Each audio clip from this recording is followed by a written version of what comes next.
Welcome to my tutorial for Circus Caper for the NES. I'm going to show how to really exploit this game and beat it really fast. You can skip through most of the stages and go directly to the bosses a lot of times. So I'll try to explain how to do that. This is nothing that I figured out myself, but I had seen some videos. Corn Shack had a good playthrough. It was more of a full playthrough. But he mentioned that you can skip the level. So I checked the speed run. And I saw that you can very easily skip the level. So I'll explain how I do that. It's very simple. So it's going to be a short tutorial.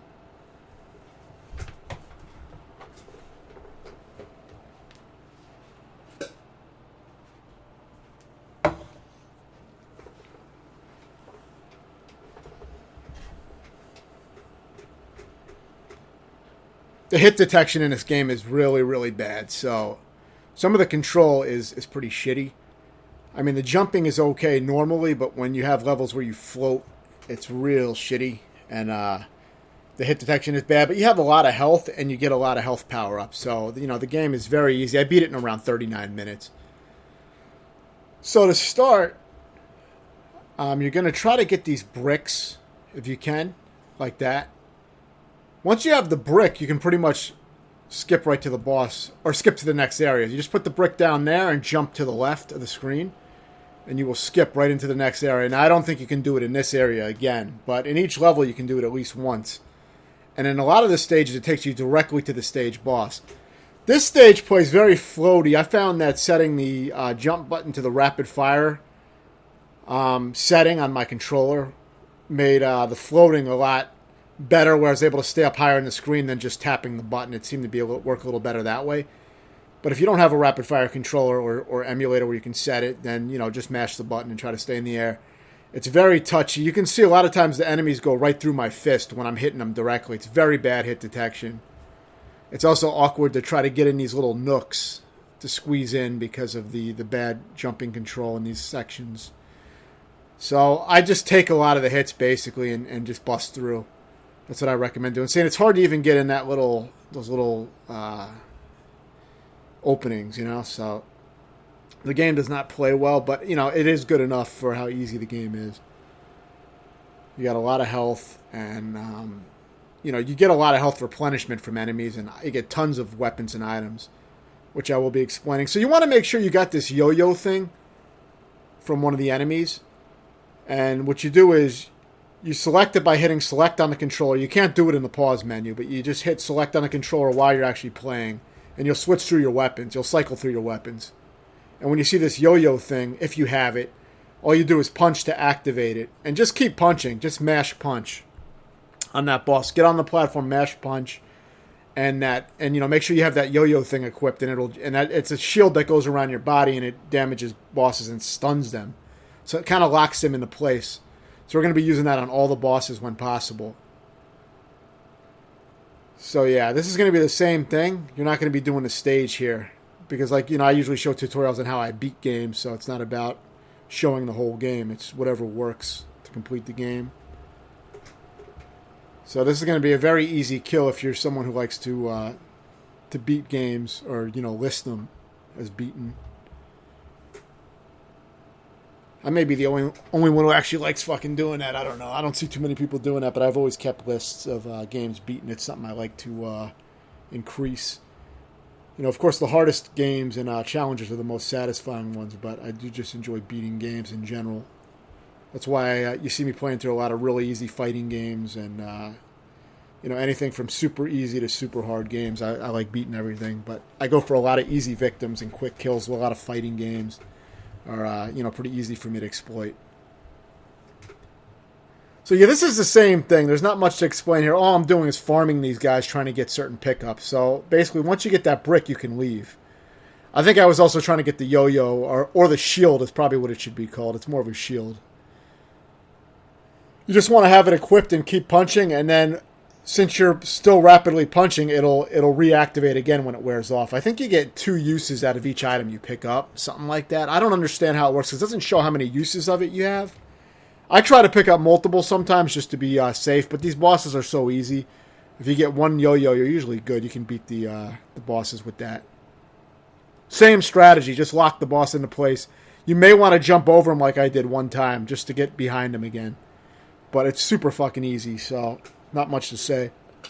Now for this, I was using a rapid fire controller. I just put both A and B on rapid fire, and I just held both down. And this tiger wasn't able to get a single piece of meat. So, I mean, I totally destroyed this by just doing that. So you could probably do the same thing just by mashing the buttons. Now, there's probably only one button that you actually have to mash. You know, whatever button selects the meat or selects the item that's in front of you. But I didn't know which one it was, so I just set them both to rapid and held them both down. And, I mean, I won without the tiger even getting in a single piece of meat. What happens is you're grabbing meat and you're grabbing bone. The bone deducts a point from your score, and the meat increases it. But the way this works is they seem to give you way more meat than they do bones. So just by mashing the button, you're going to grab, you know, both the meat and the bone, but you're going to get more meat overall by the end. So you'll get all the shit, and the tiger won't have a chance to grab anything. So it's a super, super easy fight, if you want to call it that.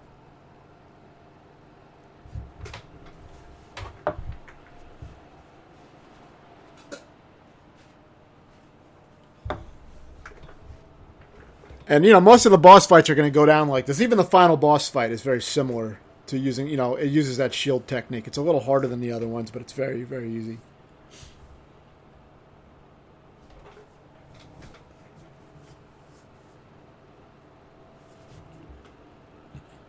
Yeah, so same strategy again. Now, you can press down and punch to do this stupid-looking kick, but I found it about as useless as the punch. You know, I find all the attacks useless except for the shield in this game. I mean, you know, you do want to punch the bosses as you're using the shield to get extra hits in, but the shield is really doing most of the work. I don't even really know if you need to even punch the bosses most of the time. I think the shield kind of takes care of it. I just do it as an extra little insurance policy, but that's it. Same shit as we did with the, you know, the previous boss. If you take a hit here and there, it's not a big deal. I mean, you got so much health. So, and also this game does have infinite continues. It doesn't have any lives or anything, but it has infinite continues. So you'll just start at the beginning of the last stage you got to. That's all. If you die. And you can farm health from all the enemies. So, you know, if you're ever low on health, just punch enemies around for a while. You'll get all your health back. But, of course, we're going straight to the boss. So make sure you got your little yo-yo power-up thing. I think I had it from the previous level, so I didn't have to farm it. So if you have it from the previous area, just bring it with you and just, you know, go and destroy the boss. Don't even worry about trying to pick up another one. You only need to have one in your inventory to beat these bosses. And like I said, I still don't understand how it works. Like if you pick up multiple of those shield yo-yo things, I don't know if you get multiple in your inventory because there's no numbers next to them. So I'm just guessing there. I don't really know how that works. I would pick up multiple sometimes just to be safe. You know, multiple of the same yo-yo thing, but see how bad the hit detection is, though? A lot of times the guys go right through my fist. It's like a 50% chance that it's going to land, which is horrible, horrible hit detection. I mean, you know, usually I would not get hit in a game like this. I mean, this, you know, it looks really easy. It is an easy game, but the hit detection is shit.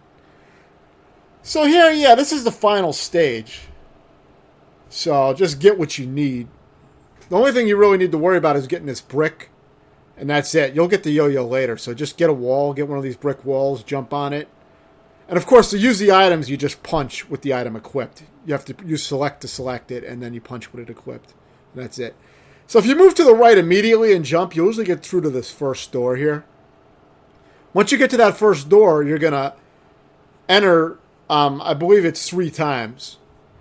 Just follow exactly what I did with the doors, because that's the path. If you don't take the path that I took with these doors, then, you know, it's going to end up being like a maze. So just follow what I did. I think I went in this door 3 times, and then I farmed this area for items. So just let these items drop, and they're going to drop. When they hit the ground, they release items. So get the yo-yo, get health if you want it. You don't really need to worry about filling up your health here, because unless you're unable to beat the kangaroo mini game that's coming up. If you can beat that, you get full health back. If you lose that, you still proceed with the rest of the game, but you will not get your health refilled. So if you got there with low health, then it's going to be hard. So depending on if you're bad at this mini game or you don't want to participate in it, will determine if you want to fill up your health before you go into this mini game. All this mini game is, it's very easy. You just punch these things that fall to grab them. Sometimes you can get multiple at the same time if you're close to a few of them at the same time, so you can try to group them together.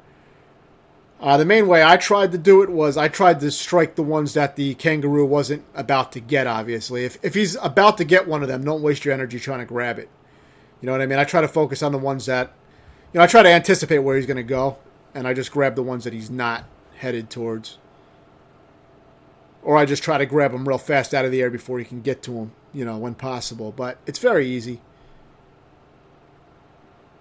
Now, if you do lose this mini game, if he gets more points than you at the end of the timer, then you will not get your health refilled.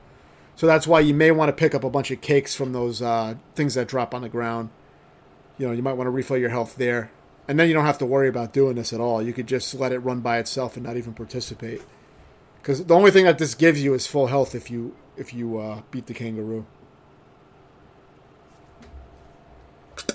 Yeah, so after this is a boss gauntlet. Very easy one. Each boss only takes 2 hits.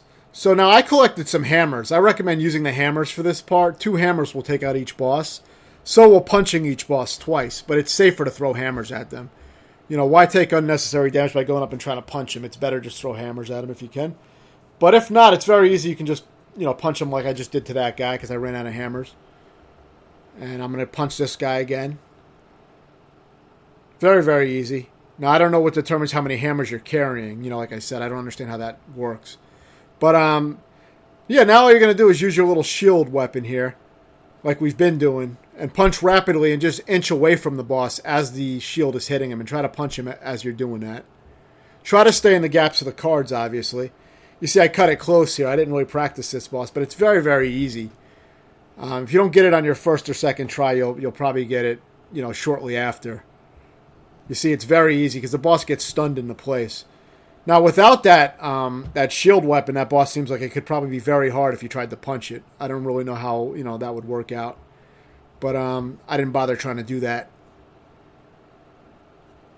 But yeah, not a very good game, but a very easy game to beat. If you have any questions, let me know.